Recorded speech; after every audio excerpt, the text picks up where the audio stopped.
प्रिय विद्यार्थियों, छात्र छात्राओं, ऑनलाइन क्लास में आपका अभिनंदन है, स्वागत है, वेलकम। मैं इस वीडियो में आपके साथ बात करूंगा। जैसा कि आपको विदित है, मैंने आपको अपने पिछले वीडियो में बताया है कि मध्यकालीन भारतीय इतिहास के जो मोटा सा विभाजन है, यानी दो भाग इसके हैं।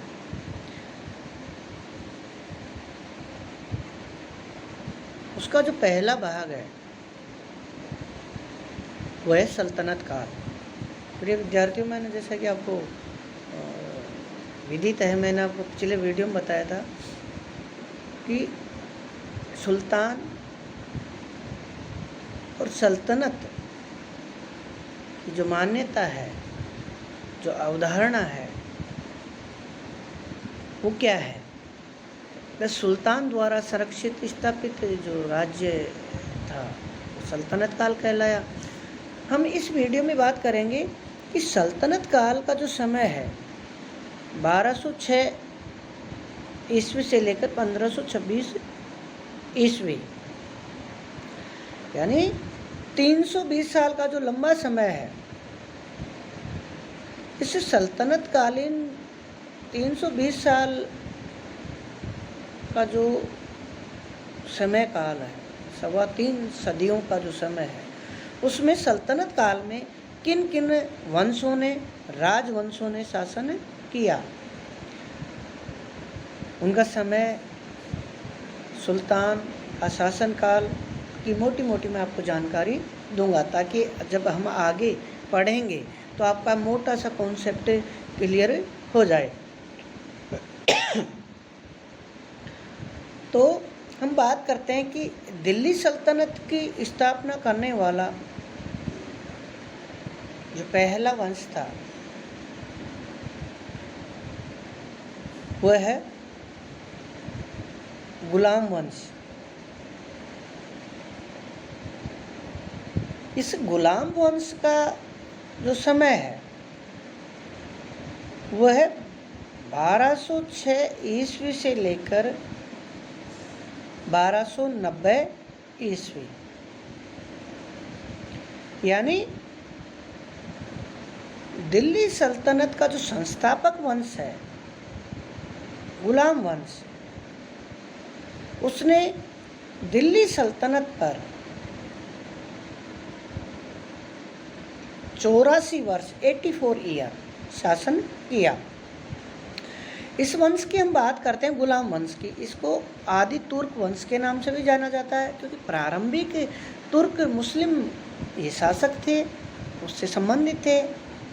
इनको मामलुक वंश के नाम से भी जाना जाता है। मामलुक से तात्पर्य होता है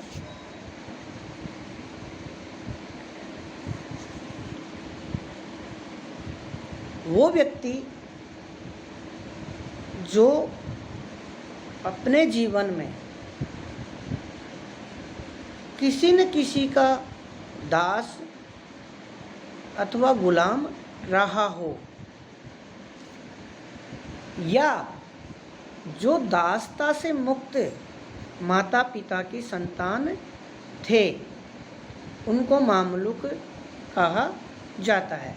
यानी वो शासक, वो व्यक्ति जो स्वयं अपने जीवन में किसी के दास गुलाम रहे हों, या जिनके माता पिता अपने जीवन में किसी के दास या गुलाम रहे हों और उनको दासता से, गुलामी से मुक्त कर दिया गया हो, उनकी संतान को मामलुक कहा जाता था। तो इसको आदि वंश, आदि तुर्क वंश, प्रारंभिक तुर्क वंश, मामलुक वंश, गुलाम वंश, दास वंश आदि नामों से भी जाना जाता है। और इसका जो समय मैंने आपको बताया 1284 ईस्वी से 1206 ईस्वी से लेकर 1290 ईस्वी, यानी 84 ईयर, 84 वर्ष तक इस वंश ने शासन किया। इस वंश के जैसे पहले शासक की हम बात करते हैं तो वो है कुतुबुद्दीन ऐबक। कुतुबुद्दीन ऐबक का जो समय है वह है 1206 से 1210, दूसरा वंश शासक थे इल्तुतमिश।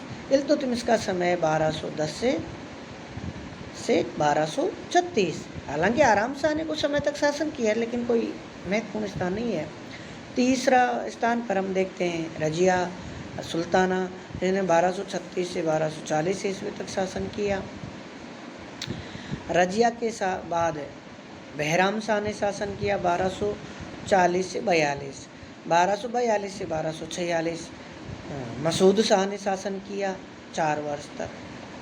उसके बाद 1246 से लेकर 1266 ईस्वी तक नासिरुद्दीन महमूद ने शासन किया। और नासिरुद्दीन महमूद के समय आप देखते हैं कि बलबन जो उसका दामाद, उसका ससुर था, बलबन ने महत्वपूर्ण भूमिका निभाई नासिरुद्दीन महमूद के प्रशासन के समय।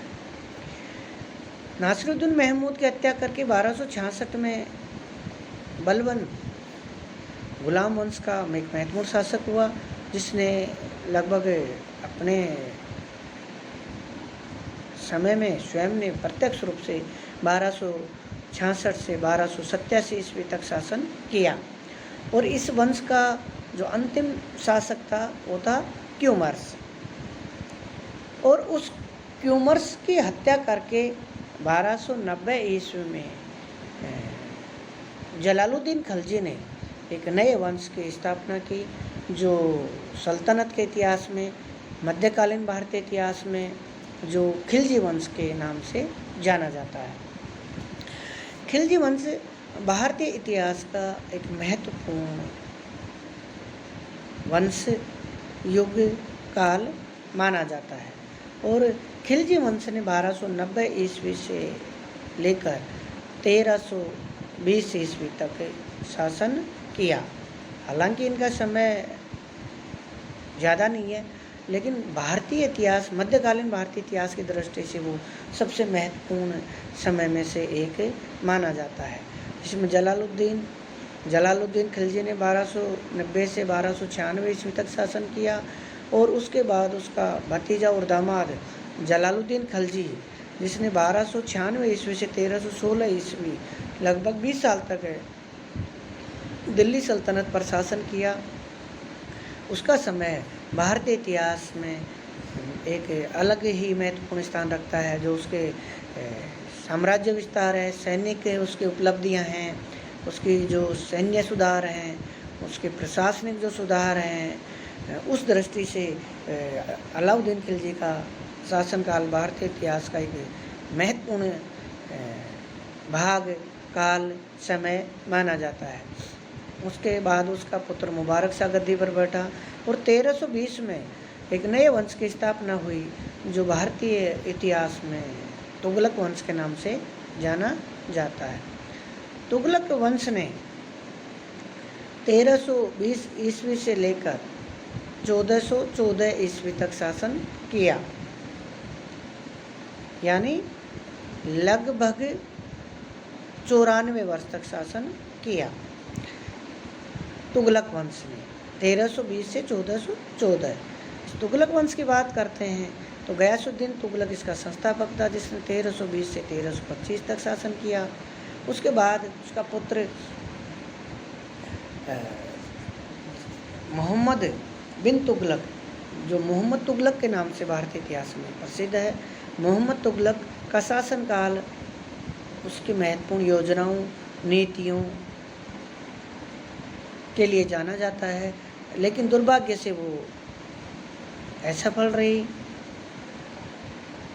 जिसमें सुल्तान की बदनामी भी हुई। खैर, वो हम यथास्थान बात करेंगे। तो महत्वपूर्ण सुधारों, योजनाओं की क्रियान्वति के लिए मोहम्मद तुगलक का जो 26 वर्ष का शासनकाल है, 1325 से 1351, वो बहुत महत्वपूर्ण स्थान रखता है। उसके बाद 1351 से 1389 तक का जो समय है, वो फिरोज तुगलक, 1351 से 1387 तक फिरोज तुगलक दिल्ली सल्तनत की गद्दी पर बैठा, तुगलक वंश की गद्दी पर बैठा। फिरोज का शासनकाल भी सुधारों, समाज सुधारों नहर सुधार, नहर निकलवाना, बाग लगवाना, पेंशन, समाज, एक सोशल वेलफेयर की बात करें तो उस दृष्टि से भी महत्वपूर्ण स्थान रखता है। 1414 में तुगलक वंश का अंत हुआ और उसके बाद एक नया वंश, चौथा जो वंश जिन्होंने दिल्ली सल्तनत पर शासन किया वो आता है सैयद वंश।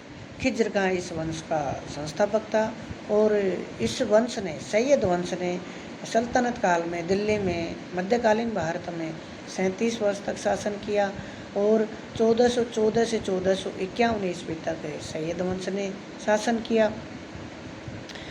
सैयद वंश के अंत और पतन के पश्चात जो पांचवा और अंतिम वंश जिसने दिल्ली सल्तनत पर शासन किया वो था लोधी वंश।